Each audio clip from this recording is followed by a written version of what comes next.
Welcome to Discrete Mathematics. Let's start with set theory, which is a very fundamental notion in the entirety of mathematics. So what is a set? A set is a collection of objects called elements. And this is very vague because we can have a set about anything we want. And usually we talk about sets by drawing these little circles. So for instance, if I want a set of, let's say, the numbers 1, 2, and 3, I can draw a circle and I can put the numbers 1, 2, and 3 in there, and that is a set containing the numbers 1, 2, and 3. And we can write this formally in curly braces and writing all of the elements inside. So in this case, our set contains 1, 2, and 3, and we can give this a label and maybe call this A. So these are all different ways of representing the same thing. A is the set 1, 2, and 3, which looks like a circle containing elements 1, 2, and 3. Of course, this is just visual, and this notation in curly braces is called a list notation because you're listing them all. Now, sets can be finite or they can be infinite. So we can have a set A containing all the numbers between 1 and 9, or we could have the set of positive integers that go from 1 all the way up to infinity. And in this case, this is an infinite set. So these ... dots mean that there's an implied pattern that just goes on forever. So here, z plus, if we have 1, 2, 3, 4, and we put ... we mean that it goes 5, 6, 7, 8, 9, 10, so on and so forth. So those are really the fundamental notions of sets. Now there's some additional points to these sets, and that is that repeated elements are only listed once. So if we have a set A, B, A, C, B, A, even though A is repeated 3 times, we only write it once. B is repeated twice, we only write it once, and C is repeated once. So this set A, B, A, C, B, A is the same set as A, B, C, and they would both be drawn as circles with some element A, some element B, and some element C. In other words, we don't care about the amount of numbers of these things in there. We don't care if there's 3 A's, we don't care if there's 2 B's. We just want to know what's inside our circle. There's also no order in a set. And in a diagram, this is easy to see because there's no order in a circular diagram. But essentially, the set 3, 2, 1 is the same thing as the set 1, 2, 3. And that's also the same thing as the set 2, 1, 3, so on and so forth. There's no order to these sets. So those are two pretty important parts. Usually on an exam, you might be given a set that has repeated elements, and they might ask you, how big is this set? How many things are in it? And if you're not sure about repeated elements, then you might get the wrong answer. There's a few common sets that we should talk about. One of them is the natural numbers. The first time I made this video, there's some controversy. And there's still some controversy. But there's 2 ways to do the natural numbers. One of them is to start with 0, do 1, 2, 3, all the way up forever and ever. Another group of mathematicians starts the natural numbers with 1, 2, 3, so on and so forth. I'm going to refer to the natural numbers starting with 1 as the positive integers. And when I talk about natural numbers anywhere else, I will usually mean including 0, but I may be more specific about it. So I will specify whether it includes 0 or not. But typically with 1, 2, 3, so on and so forth, I'll use z plus. The integers are a set of numbers which are either positive or negative, and they're whole numbers. So all the way from negative infinity, -2, -1, 0, 1, 2, all the way to positive infinity. So that is z. That's a very important notion, which we use a lot in discrete math.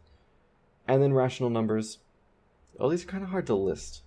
So I'm going to cheat a little bit for now, and I'm going to say, well, we have like 1 over 1, 1 over 2, 1 over 3, 2 over 3, so on and so forth.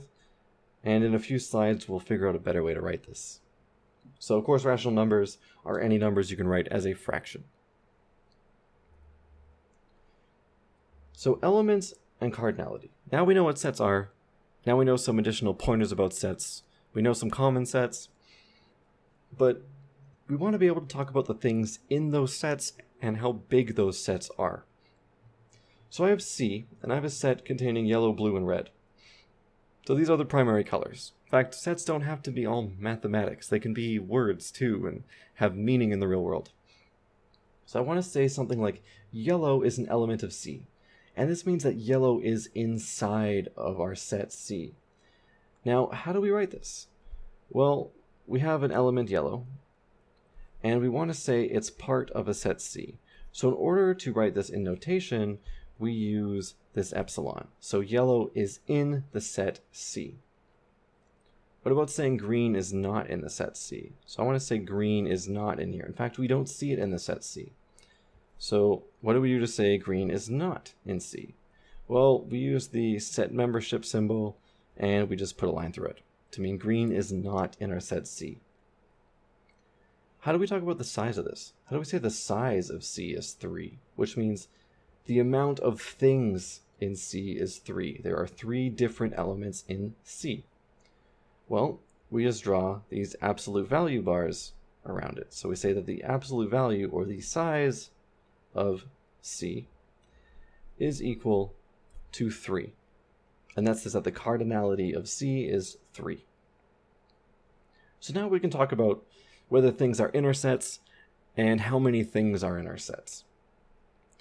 Now there's one particularly interesting set that contains nothing in it. This is called the empty set, and this is written with this symbol. And if I wanted to write it in the set notation with curly braces, it would look like this. It has a left curly brace, a right curly brace, and then there's nothing inside of it because it's empty. So what's the size of this set? Well, there's nothing in it, so the size of it is 0. And there's only one set that has a size of 0, and that is the empty set. So here's a question, and I'm throwing this right at you right away because this trips people up all the time. What is the size of the set containing the empty set? So I'm asking, if I have a set containing the empty set, what's the size of that set? Well, this empty set is an element of the larger set. So the size of the set containing the empty set is 1, because this set itself, this big set, has one element. It has an empty set as an element. So sets can have sets as elements. We'll see another example later, but typically I like to look where the commas are. So if there's like a big set, then a comma, then another big set, and that's all that's in the set, then there'd be 2 elements. In this case, we have these empty braces, but there's something inside of it. So therefore, there's an element in that set. This is different, of course, than the size of the set containing nothing. This would be 0. So we can see the contrast between these 2 sets. This is the empty set on the right, while this is a set containing the empty set on the left. The left one has a size of 1, the right one has a size of 0, and we can see the differences visually. Okay, so that's the empty set. There'll be more questions about the empty set when we get to the subset video, so more tricky stuff will happen there. The next thing we should talk about is set builder notation. So before I introduced the rational numbers, and I said, oh, it's 1 over 1, 1 over 2, 1 over 3, 2 over 3, so on and so forth, there's got to be a better way of representing this entire set. And this is set builder notation, or we can call it maybe predicate notation, where we define elements as variables. So for instance, I can say this is the set containing elements that are of the form m over n, such that, so this straight bar means such that, and now I'm going to give a rule. So the left is like the form that it takes, and on the right side, we're going to give it a rule. We're going to say that m and n have to be integers, and also n has to not be 0, so that way we're not dividing by 0. And this expresses the entire set of rational numbers. I'm saying, look, take any 2 integers, m and n, we can put m on top of n, And as long as n isn't 0, it's going to be in that set. So I'll do another example with even integers. So we can write all the way to negative infinity, negative 4, negative 2, 0, 2, and 4, so on and so forth to infinity. Or we could do this in set builder notation. So we could say this is the set of 2n such that n is an integer. So what this means is we take an integer n, so let's say we take 1, then in our set we add 2 times that integer, so 2 times 1, so we add 2. Let's say we take 2, then we take 2 times 2 and put in our set 4. Let's say we take negative 1, then we take negative 1 times 2, and then we get negative 2 in our set as well. And this just goes on forever. So for every n that is an integer, we add 2n to our set. And that gives us the set of even integers. So here's a more linguistic example, so something we can apply in the real world to see how this notation works. I have a desk. And on this desk, I have a drink, I have a laptop, and I have a microphone.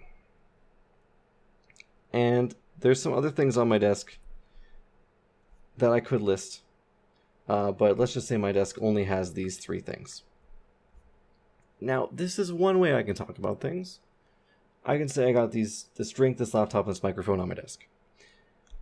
Or I could write this in set builder notation if I might have a lot more things, or maybe I want to be vague, or maybe I'm not entirely sure what's on my desk, but I know there's things on my desk. So I could rewrite this as the set of x. So this is a variable x. And what's the condition for x? X is on my desk. Yeah, so this is kind of cheating, right? But they're the same sets. So the first one I'm listing all these items individually. The second one I'm saying, look, it's the set of variables x, and whatever x is, it just happens to be on my desk. So everything that's on my desk, it's just going to shove it in as x, and it's going to build a set with it. So that's the set builder notation. And of course, mathematically, we do this very formally with, of course, numbers and formulas and notation. While, of course, if you do a linguistics example with words, it's much more wordy, it's much more flexible, much more floaty, but they both convey the same meaning. So if you didn't quite understand the mathematics example, then hopefully you'll be able to translate this desk example back into the mathematics after, well, maybe understanding this at a more fundamental level. So here I have some exercises. And these all refer to the first 2 refer to the set D, and the third one is completely different. Try them yourself, and if not, well, I'll give you the answers now. So list the elements of D. D is the set of x in positive integers such that x is less than 6. So I'm going to take all x less than 6 and add them to the set if it's a positive integer. So this means that I can have 1, because 1 is a positive integer and it's less than 6. Let's do this in a different color. 2, 3, 4, and 5. Can I add 6? I can't add 6 because x is not less than 6. Can I add 0? Well, I can't add 0 because I specifically want the x's that are in positive integers, and 0 is not a positive integer. Okay, what's the cardinality of D then? Well, this is easier because I've already written out all the elements in my set. So I see there's 5 things there. So I can say the cardinality of D is equal to 5 because it contains the numbers 1, 2, 3, 4, and 5. Now here's another question, and this is what I alluded to before. What is the cardinality of the set containing the empty set and the set AB? Okay, so how many elements are in the set? And when we look at sets, it's kind of like looking into a box and saying, well, what can I see? I see an empty set, and I see another set. So really what I see inside this box, if I were to draw this out, is a box containing nothing and a box containing A and B. So the stuff inside of these boxes, essentially with a cardinality question, these things are invisible. We can't see what's going on. So the question is, how many things do we see inside that set? What is the size? How many elements are in that set, that big box? And the answer to this is 2. And this is why I said look at the commas here. So we have an empty set, which is the first thing. Then we have a comma. Then we have this other entire set. So there's 2 things we can see. Now, how does this differ from, let's say, if we have a set containing the empty set, the set containing A, and then the set containing B? Well, this is different, of course. So in this example, if I were to draw this, we have a box containing nothing in it. We have a box with A in it, and then we have another box with B in it. So how many elements do we see? Well, we can't see inside these boxes, but if we just open our box and take a look, we'll see 3 other boxes. So in other words, the size of this would be 3. One more example. Let's say we took away one of these. So now I have something that looks like this. I have the empty set, I have the element A, and I have a set containing B. Once again, there are 3 elements that we can see. We can see this box containing something, we can see the element A, and then we can see this box containing something else, which happens to be B. So once again, this cardinality is equal to 3. So that is it for the Introduction to Set Theory video. If you have any questions, please leave them in the comments below, and I will do my best to answer them.